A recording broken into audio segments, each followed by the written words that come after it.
les sugiero fuertemente es que yo creo que entiendo que a veces la lectura de un texto largo y con tantos conceptos como el del capítulo que les pasé es un poco difícil así de primera mano, pero entiendo que ahora después de esta clase y de discusión, si vuelven o van por primera vez o vuelven sobre el texto, les va a ser bastante más aprovechable, ¿sí?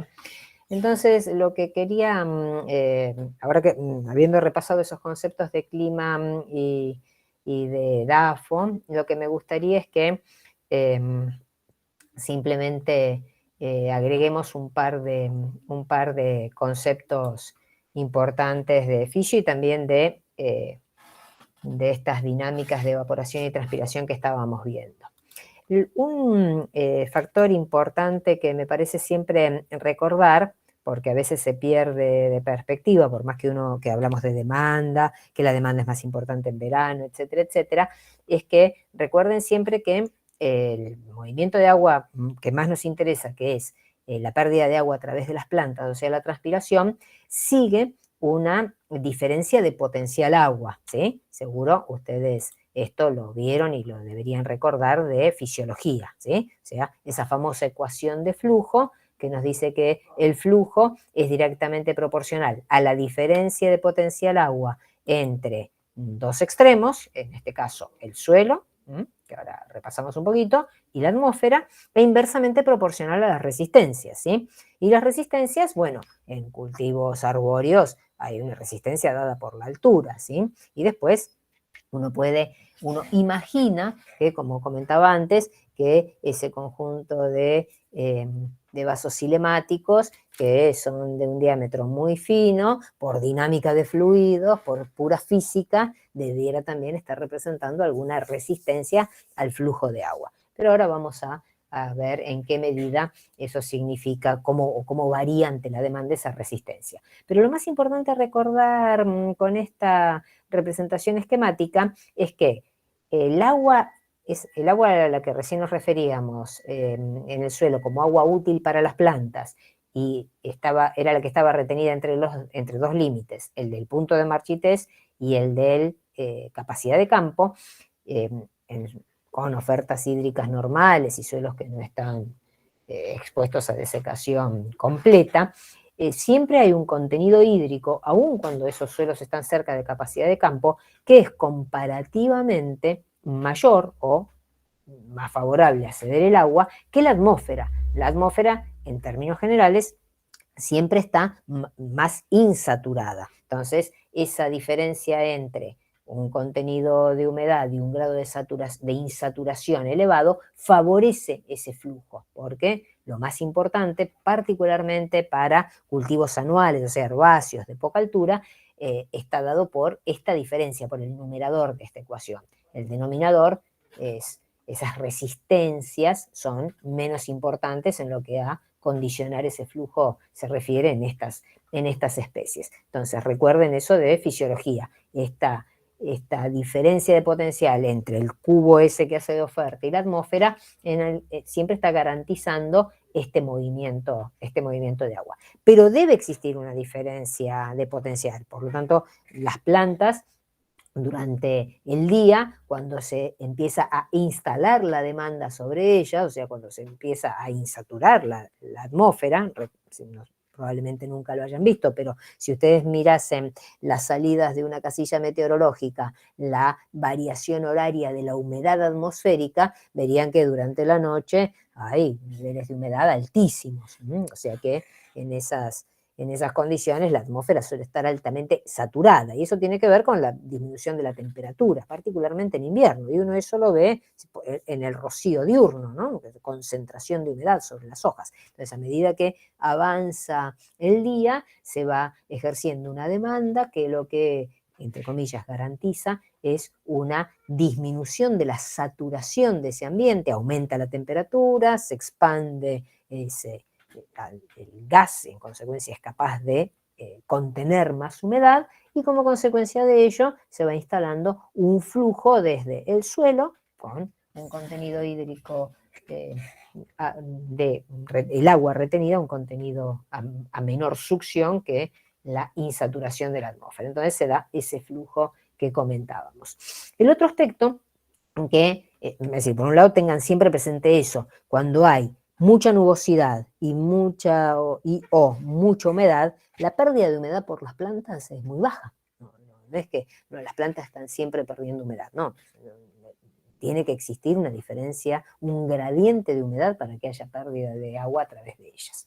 El otro concepto que también comentamos es que en esas fórmulas lo pasamos un poco así de manera genérica, pero para que haya un flujo, es decir, para que se genere esa demanda, esa insaturación y haya un movimiento de agua, tiene que haber esa demanda, tiene que haber una fuente de energía. La fuente de energía, por eso hacíamos tanto hincapié en la carga de radiación. Normalmente a lo largo del año y a lo largo del día hay una variación en la carga de energía sobre ese sistema. Y es principalmente la fuente de energía, la radiación solar, la que va a promover ese cambio de estado del agua desde líquido en el suelo y a través de las plantas hacia la atmósfera. Y seguramente recordarán, este también es un concepto importante a los fines prácticos, que esa carga de energía que se ejerce sobre una superficie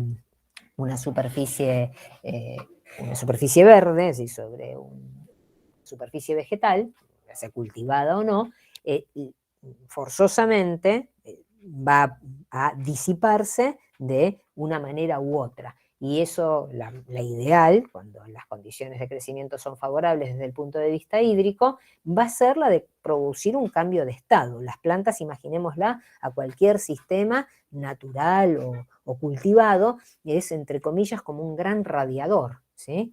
Que en definitiva lo que está garantizando es mantener la temperatura de ese sistema en valores razonables a través del proceso transpiratorio. Si no existiese ese proceso, las plantas, ¿cuál es la reacción ante una disminución de la oferta de agua y una demanda elevada? O la que uno primero dice, no, si la oferta de agua en el suelo cae mucho porque no hay reposición por lluvias ni por riego y la demanda es elevada porque estamos en verano, ¿qué es lo que normalmente ocurre en el canopeo? ¿Mm?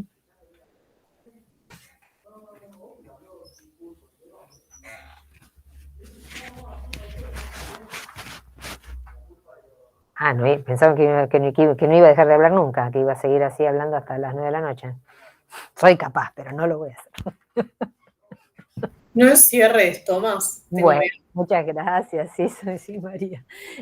Uno lo que imagina, vamos a ver si eso es así, es lo primero, pero cuando se llega a cierto nivel de caída de la oferta hídrica del suelo, porque pueden ser dos cosas, ahora lo vamos a ver con una figura, una demanda instantánea muy elevada, uno, en principio, lo primero que dice es, y las plantas no pueden sostener esa demanda instantánea tan fuerte, y una manera de regularla es a través del movimiento estomático. ¿Y qué provoca eso? Si las plantas se instalase un periodo de falta de reposición de agua prolongado, o sea, una sequía, y las plantas estuviesen apelando a esa reacción frecuentemente y por periodos prolongados, ¿qué pasa? ¿Qué lo veríamos? Sí, por supuesto, se les en las hojas, bla, bla, pero antes de que eso ocurra, un cierre estomático, supongamos que recién se instala una condición de crecimiento que lleva a un cierre estomático. ¿Qué provoca un cierre estomático? Asociado, ¿no?, al cierre estomático, ¿qué hay? Además de ese bloqueo del intercambio de gaseoso, muy bien, hay menos transpiración y entendemos, hay menos fijación de carbono, entendemos que la tasa de crecimiento instantánea está disminuyendo, bárbaro. Pero asociado a eso, ¿qué se podría percibir en esa cubierta vegetal?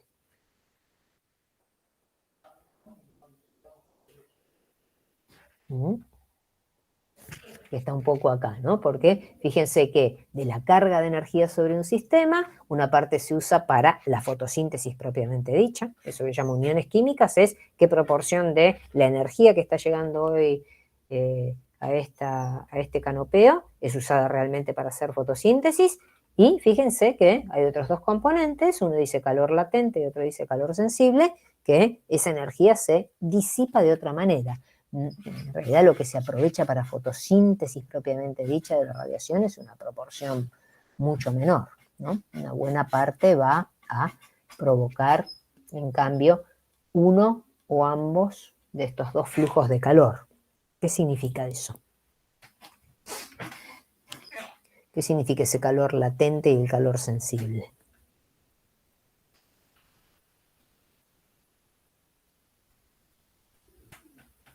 ¿Mm?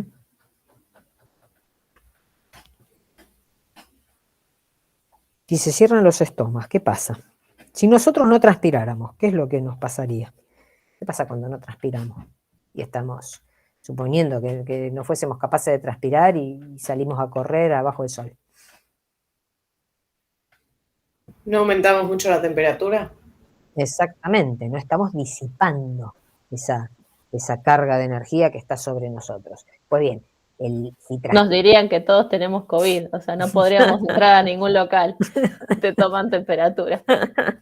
Pero es así. Bueno, la fiebre es en realidad un proceso metabólico de exceso de generación de energía propia, pero si nosotros no tuviéramos transpirar, nos garantiza en alguna medida mantener, muchas veces estamos en pleno sol, en el verano, está bien, no vamos a estar horas y horas, pero si no tuviéramos capacidad para transpirar, la pasaríamos verdaderamente mucho peor, ¿no?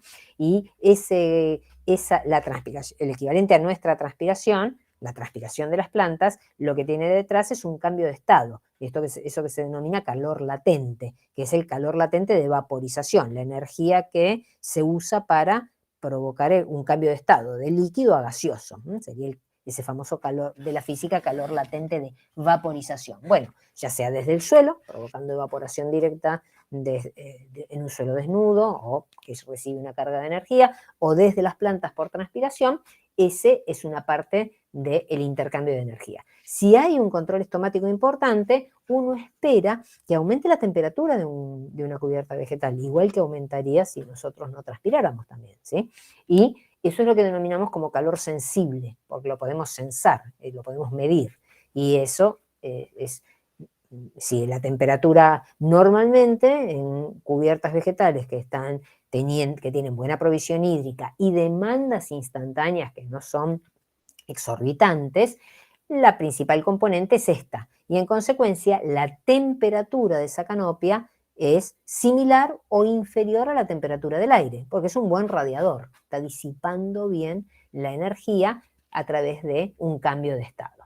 Y eso lo vemos, el formulería está acá, pero eso lo vemos en esta figura tomada en una misma condición de crecimiento para un cultivo que está en cobertura total, cerca de su etapa crítica, en pleno verano, con cargas de radiación importantes, bajo una condición de riego o bajo una condición de déficit hídrico. Si uno mide esas dos componentes, puede ver que la componente latente, o sea, la que promueve el cambio de estado, es la más importante, y en cambio el calor sensible, el que genera un aumento de temperatura, es mínimo. Pero cuando falta el riego, la distribución de esas dos formas de disipación de la energía cambia sustancialmente.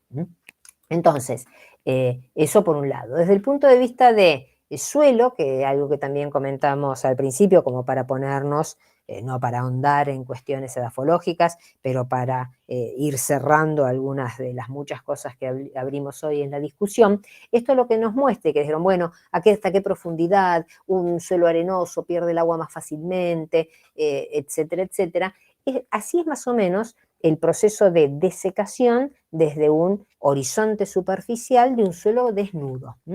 Algo cada vez más raro en los sistemas de producción actuales, en que el uso de cubiertas de rastrojo, siembra directa y demás ha ido minimizando la exposición directa del suelo. Pero si tuviéramos un suelo desnudo, veríamos, y ese suelo estuviese arrancase cercano a capacidad de campo, veríamos una dinámica de esta naturaleza, es decir, desde el momento en que ese suelo está bien humedecido, una cantidad de días en los cuales cede agua a la atmósfera a a valores elevados, equivalentes a la demanda atmosférica, es decir, si hoy la demanda o la evapotranspiración potencial es de 5 milímetros por día, veríamos que hay un número de días, ahora podemos discutir cuántos, en que esa pérdida de humedad es equivalente a esa demanda, y luego, aunque la demanda sigue siendo o siguiera siendo elevada, el suelo ya no cedería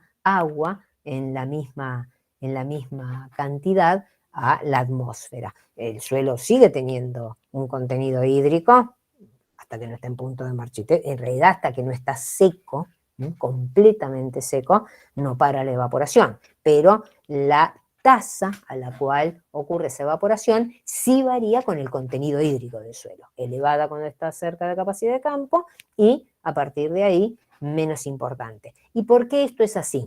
A ver si juntamos las cosas que comentamos un poco en general de dafología.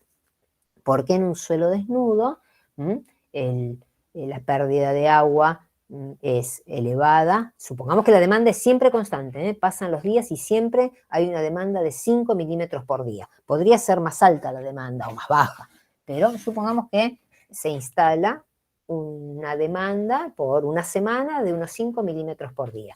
¿Por qué en el suelo se cede agua con un valor equivalente al de esa demanda al principio y después no?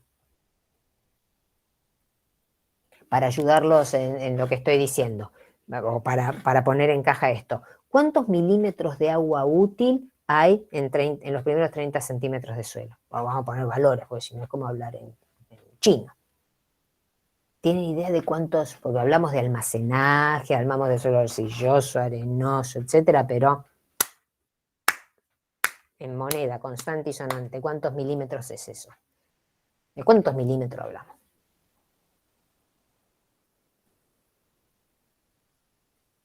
¿Qué idea tienen por ahí de lo que recuerdan de clima cuando hacían un balance o de DAFO? ¿Cuántos milímetros hay? ¿Cuántos milímetros de agua útil hay por cada centímetro de suelo, de un suelo agrícola? Así como para llevarnos un número mágico que nos ayude a pensar el día de mañana, ¿no?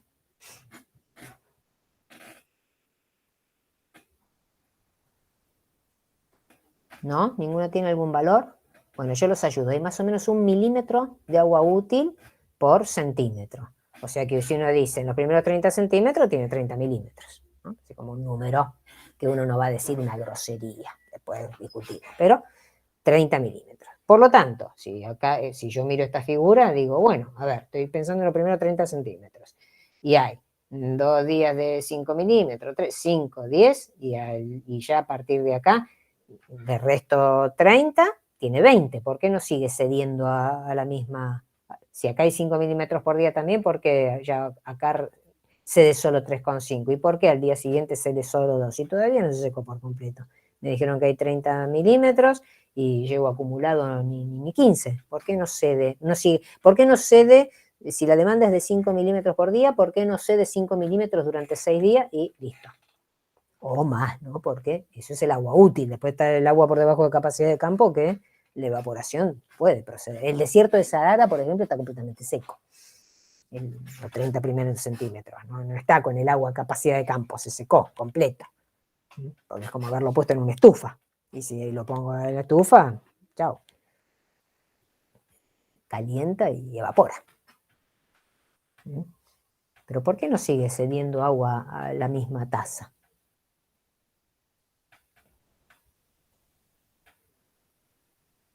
¿Qué pasa a partir de cierto contenido de agua?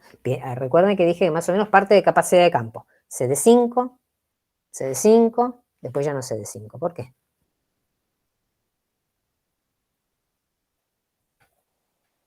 Va a estar retenido como con más fuerza. ¿Por qué? Lo que ustedes explicaron de la porosidad también vale para esto, ¿sí? También vale para la evaporación directa.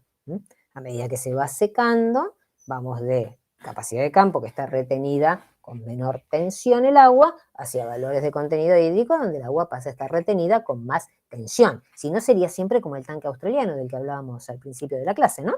Y cedería el agua como una superficie libre de agua, pero no es así. Estamos hablando del suelo y del agua, no de agua por encima de capacidad de campo, que ahí sí sería equivalente al tanque australiano, porque si hay agua que puede drenar porque está ocupando porosidad muy grande, esa agua no está retenida por las fuerzas matriciales del suelo, ¿sí? Entonces esa agua sí se cede, como si fuera agua libre, pero estamos hablando del agua de capacidad de campo para abajo. Bueno, el agua cercana a capacidad de campo está retenida en una succión tal que no ofrece mayor resistencia a si se instala una carga de radiación sobre el suelo importante. Perdón. Pero en cambio, a medida que se va secando, va quedando retenida con tensiones que ya no representan ceder agua a la atmósfera en la misma magnitud. Entonces, ese horizonte superficial, por lo que les decía, bueno, ese horizonte superficial, si está desnudo y recibe una carga de radiación directa importante, va a seguir una dinámica de desecación como la que muestra esto.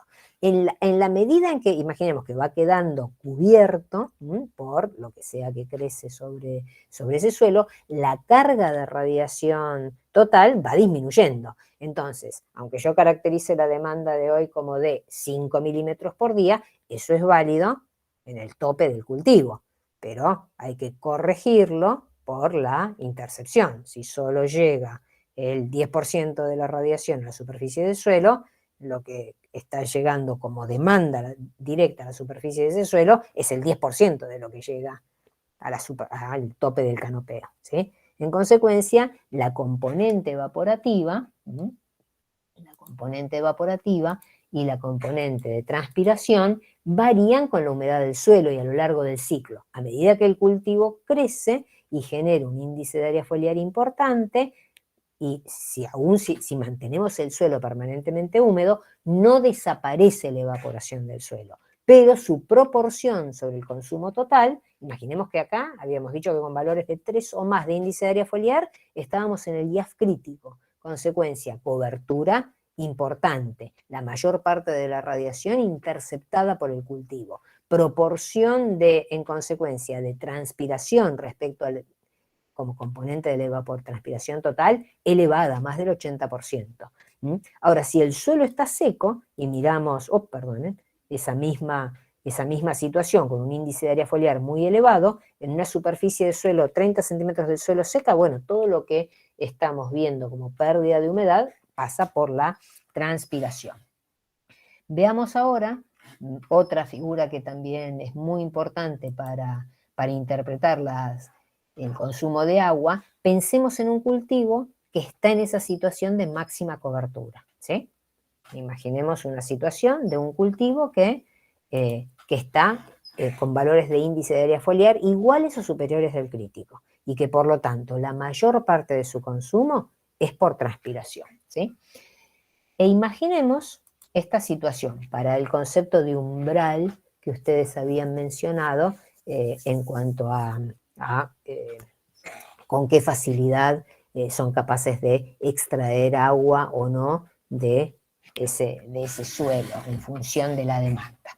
Entonces imaginemos un cultivo que está con el índice de área foliar crítico alrededor en su etapa crítica, cerca de floración, y que recibe una demanda diaria de unos 4 milímetros por día.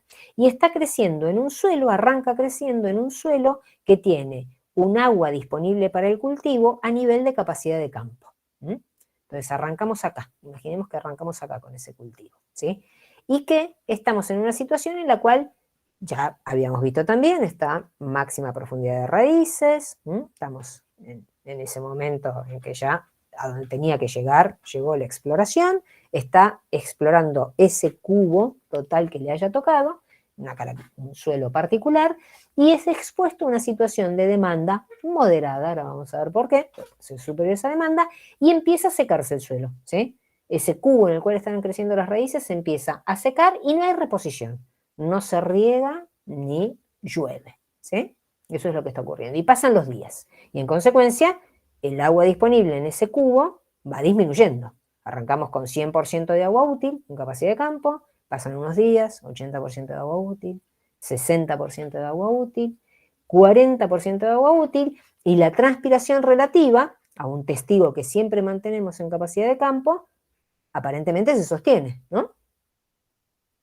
¿Se entiende esta figura? ¿Me siguen en lo que estoy explicando? Sí. Sí, Porque no estamos viendo el tiempo, el tiempo es indirecto, ¿sí? El tiempo se va secando el suelo que exploran las raíces a medida que pasan los días respecto a un testigo que mantengo siempre aquí. ¿Mm? Y estoy mirando la transpiración respecto a ese testigo. ¿Qué me dice que el valor sea siempre 1?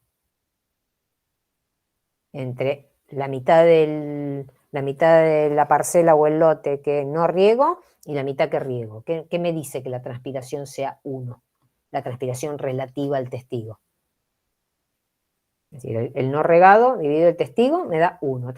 La transpiración del no regado y la transpiración del que mantengo regado da 1. ¿Qué significa? Aunque el suelo está con 60 o 40% de agua útil. ¿Qué significa? que van a estar transpirando lo mismo. ¿Mm?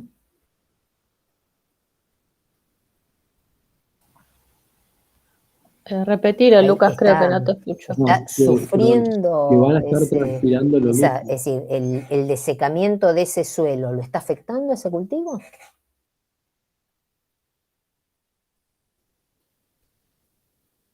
¿Al que no está regado? Lo va a empezar a afectar cuando esté Lucas, por me parece que debajo estás hablando, pero yo no te escucho, ¿puede ser? Sí, María, él te contestó que iban a estar transpirando lo mismo, que eso sería el Ah, no, 1. yo no escucho a nadie por lo visto. Ahora sí, perdón. Ah, ahí está, ahora vuelve a repetir Lucas, porque Por lo favor, dijo Lucas, 2 veces. discúlpame. No sé por qué se había anulado el micrófono de la máquina. Disculpa. que van a estar transpirando lo mismo. Ujú. Creo que el suelo va a afectar cuando esté por debajo de su capacidad de campo. Es decir, desde acá está debajo de capacidad de campo. Capacidad de campo es acá. Agua disponible para el cultivo. 1 representa capacidad de campo, cualquiera sea el valor.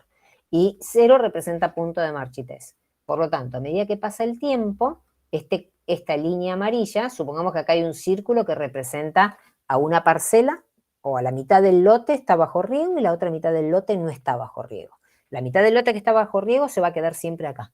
Mientras que la mitad del lote que no tiene riego va a ir viviendo del agua almacenada. Por lo tanto, la va a ir consumiendo. Pasan los días, a una demanda de 4 milímetros por día, el suelo se va secando. Todo el suelo explorado por las raíces va disminuyendo su contenido hídrico. Y esto lo que yo leo es que aunque el agua útil para el cultivo sea solo un 60% del agua a capacidad de campo, pongamos un valor de ese juego que hicimos. Yo dije que hay un milímetro por centímetro de profundidad de suelo. Y supongamos que se trata de un cultivo de girasol que llegó a los 2 metros de profundidad. Por lo tanto, ese suelo tiene 200 milímetros de agua útil para cuando el cultivo de girasol está en floración con cobertura total y en consecuencia prácticamente todo el consumo de agua de ese sistema es por transpiración, más un girasol que si crece con buena humedad, bajo ese cultivo al suelo no llega ni medio rayito de luz. ¿Sí? Entonces imaginemos esa situación.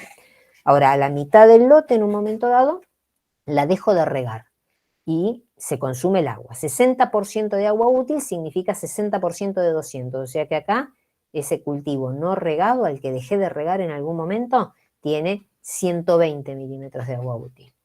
Y sin embargo, sigue transpirando a la misma tasa que el que regué.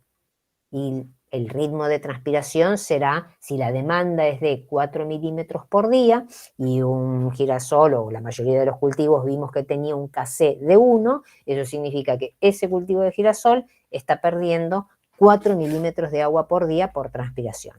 El control pierde 4 milímetros de agua por día y el que dejo de regar también pierde 4 milímetros de agua por día. Por lo tanto, si acá estoy en 60% de agua útil y son 120 milímetros, significa que transcurrió un tiempo tal que consumió 80 milímetros, ¿no? ¿Están de acuerdo con eso? ¿O fue demasiado rápido?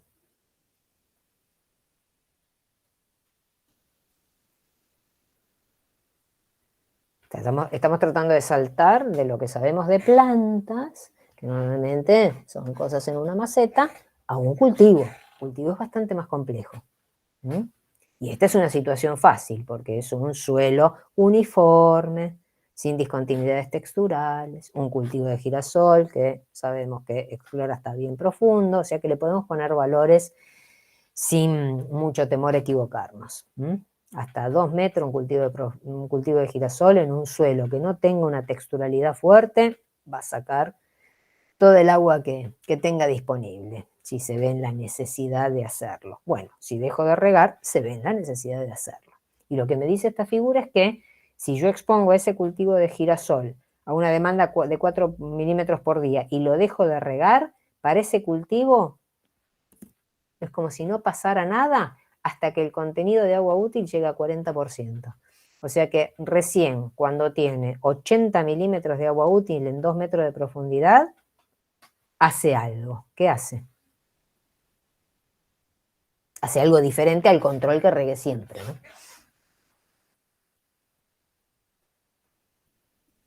Bueno, pero por ahí la primera pregunta es, ¿esperaban algo así? ¿O esperaban algo distinto?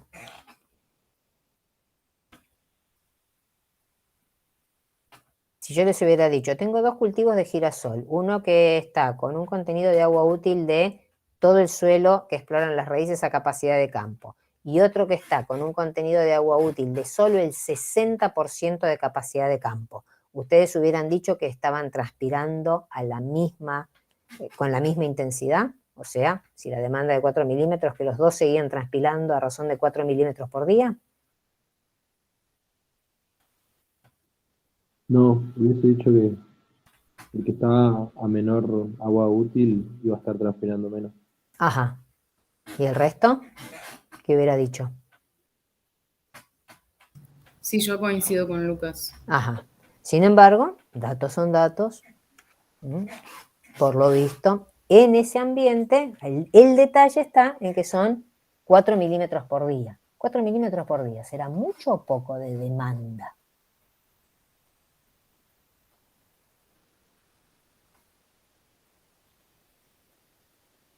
¿Qué idea tienen de valores de demanda? Cuando por ahí han escuchado al pasar, en este día de verano, hoy la demanda fue, ¿quién da más?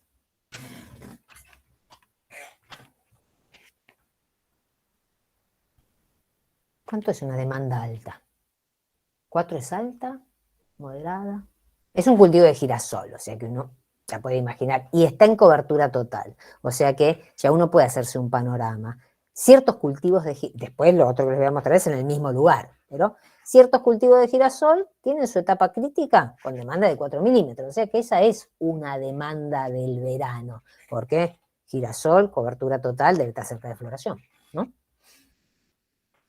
Bien, o sea que es una demanda del verano. La pregunta es, ¿será alta, será baja? Si digo 8 milímetros, ¿será mucho, poco? ¿Qué opinan? Si digo 20 milímetros por día, ¿compran o no compran? ¿Existen? ¿No existen? ¿Mm? Seguro que alguna vez han escuchado la demanda, o en clima, con qué valores de demanda trabajaban. ¿Se acuerdan?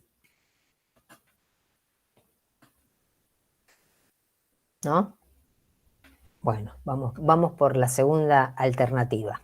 Entonces, tenemos un girasol que está alrededor de floración, con cobertura total, y su transpiración respecto a un testigo siempre regado es equivalente a las del testigo hasta que el agua útil del suelo llega a 40% de capacidad de campo. O sea que con ese nivel de demanda es como que es ciego al contenido de agua del suelo hasta que llega a valores bastante bajos, ¿sí? 40%. Bueno, mismo ambiente, no el mismo, un girasol, cobertura total, alrededor de floración, pero ahora expuesto a una demanda de 8 milímetros por día. Y ahora sí, ya bueno, también existe, esto es cultivo, campo. ¿Mm? ¿Cómo leemos esa figura ahora? Léanla ustedes, por favor. Siempre tenemos un testigo que queda acá, ¿no? Un testigo que queda siempre bien regado, con el suelo cercano a capacidad de campo. ¿Qué pasa ahora? Y que el cultivo que transpira, transpira 8 milímetros por día, cuando llega a una capacidad de campo del 60%, va a empezar a disminuir. O sea que ya se parece un poco más a lo que quizás uno intuitivamente decía. Bueno, a medida que el suelo se seca, las plantas tienen que reaccionar. Y yo esperaría que una planta que está creciendo con un contenido de humedad del suelo menor a capacidad de campo, no transpire a la misma intensidad o tasa que una planta que está creciendo a capacidad de campo, ¿verdad? Esa sería la hipótesis inicial del trabajo, ¿sí? Pero como vemos, esa capacidad de sostener una transpiración determinada por la demanda varía con el nivel de demanda. ¿Mm? Si la demanda es muy baja, si la demanda es un día nublado en pleno verano puede tener una demanda de 1 milímetro o nada, o menos de 1, ¿sí? Un día de mucha nubosidad. Mientras que un día de muy elevada radiación puede tener demandas de, como vemos acá, 8 milímetros por día. Pero como yo dije que estos son 2 cultivos en floración, en realidad lo que debe estar pasando aquí es que tengo 2 épocas de siembra, una de las cuales expuso la floración a una demanda moderada y otra época de siembra que expuso la floración a una demanda mucho más elevada. Y en ambos casos siempre tuvimos una proporción del lote o la parcela que mantuvimos bien regada y a capacidad de campo. Pues bien, ahí vemos que el umbral al cual las plantas reaccionan controlando la pérdida de humedad, el umbral de contenido hídrico del suelo al cual las plantas reaccionan controlando la pérdida de humedad, varía de acuerdo a la intensidad de la demanda. Si la demanda es muy elevada, ese umbral es más elevado. Y uno después, puede preguntarse, ¿cuál es la demanda máxima? Bueno, la demanda máxima es de más o menos 12 milímetros por día. Puede haber días puntuales de 12 milímetros por día. Si uno va a ambientes áridos, Catamarca, San Juan, La Rioja, en pleno verano, sí hay demandas diarias de más de 10 milímetros por día. Hay mucha aridez, hay mucha insaturación de la atmósfera, más allá de la carga de radiación. ¿Cómo, Ale? Y viento. Y viento. Bueno, ni que hablar si hay un Con viento viento fuerte, caliente, ¿no? Eso ni que hablar. Es una demanda terrible. Que las plantas no pueden sostener, porque hagamos el mismo análisis. Fíjense que de acá a acá pasamos de 4 a 8 milímetros por día y cómo varía el umbral. Si 12 milímetros sería uno de los niveles máximos de demanda que estamos pensando, directamente el cultivo, por ahí lo que intuíamos, que un cultivo en cuanto se aparta el suelo de capacidad de campo, controla la pérdida de agua, ¿sí? Porque veríamos que declina respecto al testigo prácticamente desde que en cuanto hay menos contenido hídrico. Y al revés, si la demanda un día nuboso, lógico, es la transpiración relativa. No están transpirando siempre los mismos milímetros. Acá la transpiración del testigo es solo 4 milímetros por día, la transpiración del testigo es 8, o incluso puede ser menos si hay un día nublado, como les decía. Por eso ya van a ver cuando lleguen a riego, una de las dificultades o una de las cosas que se tiene que decidir es con qué umbral de contenido hídrico, aquí en este eje, decidimos iniciar a regar. Si estamos en ambientes o cultivos, ambientes en que la demanda es moderada, y además suelos uniformes, acá no hay una mezcla textural, es un suelo uniforme en todo su perfil, bueno, el umbral con el que decidimos arrancar el riego puede ser más bajo que si estamos en ambientes con demandas muy elevadas, o imaginemos también, esto acá no lo dice, pero esto es un suelo, como les decía, un suelo franco, una pludol, sin texturalidad fuerte, sin arcilla fuerte. Si uno tuviera un vertisol de Entre Ríos, todo esto se corre para la derecha.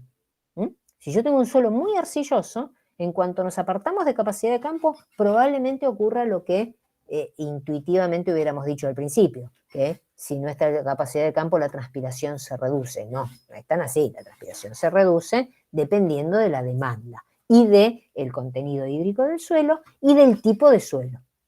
Entonces, fíjense cómo tienen todo combinado, ¿sí? La demanda, la profundidad, por supuesto, de qué tamaño de cubo estamos hablando, las características de ese cubo.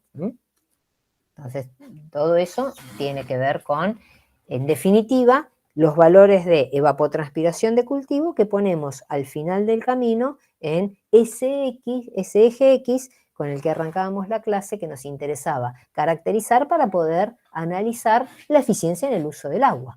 Con cuántos kilos de biomasa, kilos de grano se producen por unidad de milímetro consumido. Bueno, milímetros consumidos. ¿De qué dependen los milímetros consumidos? Bueno, de todas esas cosas que repasamos un poco y que seguro habían aprendido en clima y en suelo, y que no son menores. Fíjense que varias van a ser decisiones agronómicas que muchos quizás el día de mañana tienen que tomar. Recuerden todo esto, ¿sí? Muchas Más veces... si se van de Buenos Aires. Sí, seguro. Si van Al a producir... que quiera extender un poco más. Imagínense si se van a Cuyo. Todo va a ser bajo riego. Así sí. que... Todo Sí, ni hablar en el norte. Bueno, yo quise hacer la experiencia esa, elegí la tesis en riego y la fui a hacer a INTA Catamarca, y desde una cuestión muy simple de que les contaba María las diferentes maneras de calcular la evapotranspiración, se redujo a una forma que era con los datos que había. O sea, acá tal vez todos tienen una estación meteorológica bien puesta, donde los datos son confiables y son continuos. A mí me pasó que en Catamarca, cuando fui a ver el tema de cómo era el riesgo de los olivos, la mayoría no tenían datos, no sé, continuos, épocas que no funcionaban ni siquiera las mediciones de radiación, temperatura, cuestiones básicas, y hasta que había estaciones meteorológicas metidas dentro del olivar. O sea que uno, si tiene una casilla meteorológica, tendría que estar despejada, donde no te taje el viento o lo que sea. Bueno, la construyeron y después los olivos crecieron y ellos siguieron tomando datos de eso. Y eso está, o sea, los olivos llegan a crecer bastante. Yo he escuchado una anécdota de una persona de una empresa muy importante que le habían dado en realidad los sensores de temperatura, ¿no? Los termómetros de máxima y mínima que se usaban antes a una persona para que los pusiera en el campo, y lo había puesto dentro de la casa. Y bueno, nadie le dijo que los pusiera fuera. ¿Qué va a hacer? Si uno no da las explicaciones correctas, no puede esperar.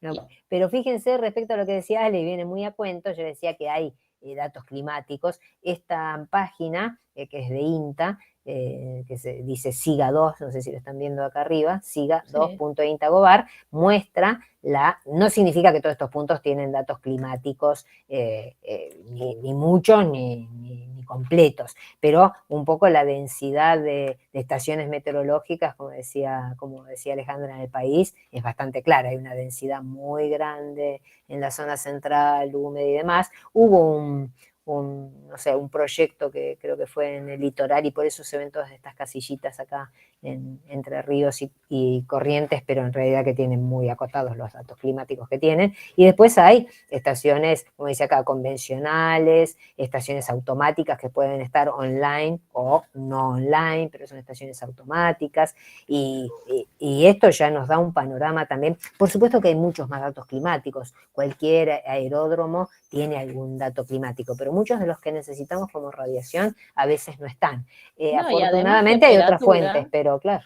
María, lo que nos pasa, al menos en el Valle Central, era que había lotes que estaban en más altura o menos altura, ni que y hablar. ya están censando distinto. Totalmente no sirve. Y eso, y no podías tomar o sea, está bien, terminabas tomando un promedio, pero la realidad es que en esos ambientes donde también es todo, no es plano, hay muchas diferencias entre lotes. La variabilidad de tener una helada en un lado y a unos, no sé, 1 kilómetro en tener otra condición. Sí, claro, totalmente. era muy distinto. Así que nada, esto también, esta clase es como para abrir un poco la cabeza y tener los conceptos generales. porque después cuando van a un ambiente, bueno, ustedes ya saben al menos el idioma y cómo se van a mover, no van con una receta, van, digamos, con los conocimientos generales a ver cómo va a responder. Allá, por ejemplo, todos regaban con un K, con un KC de cultivo que, no sé, hace 15 años lo usaban y no se preguntaron nunca si estaba bien, cómo se movía a lo largo del año. Y regaban y no importaba la edad del olivo, olivar, claro. El Pero tamaño todo de la esto copa. que comentamos acá, que imagínense si todo lo que nos costó juntar conceptos que traemos de distintas materias con los ejemplos más simples que son los cultivos anuales. Por supuesto que cuando uno lo escala a cultivos perennes, se complejiza y lo importante es que siempre nos parece muy importante porque es un tema muy integrador el agua. Muchas cosas que vivimos para carbono están aquí aplicadas porque la cobertura, como les decía, ese índice de área foliar, lo que nos sirvió para el tema de intercepción de la radiación, bueno, la fuerza motriz del proceso de evapotranspiración, que es el que estuvimos analizando, es la misma, es la cantidad de radiación. O sea que todo eso que analizamos para carbono y eficiencia de uso de la radiación y demás, viene de la mano en el tema de agua. Así que es muy importante porque si no, nunca tienen la oportunidad de integrar. Y fíjense cuántos detalles. Sí, el concepto está bien que sea así. Uno no puede aprender todo de golpe. De suelos no puedo aprender todo. Bueno, tenemos que aprender algunos conceptos por separado. En algún momento hay que ponerlos todos juntos. Y no es sencillo el tema agua. Por algo es de lo que más dificultad hay, incluso profesionalmente, de encontrar quien trabaje mucho en esto, ¿no? Hay que juntar muchos jugadores. Bueno, la clase que viene intentaremos hacer, habiendo hecho este repaso integrativo, porque si no es simplemente poner un valor que uno no sabe de dónde sale ese consumo o que lo modula, por qué puede variar. La próxima clase vamos a hacer varios problemas de este tema. Así que traten de leer por ustedes, porque como les decía, esto lo van a usar.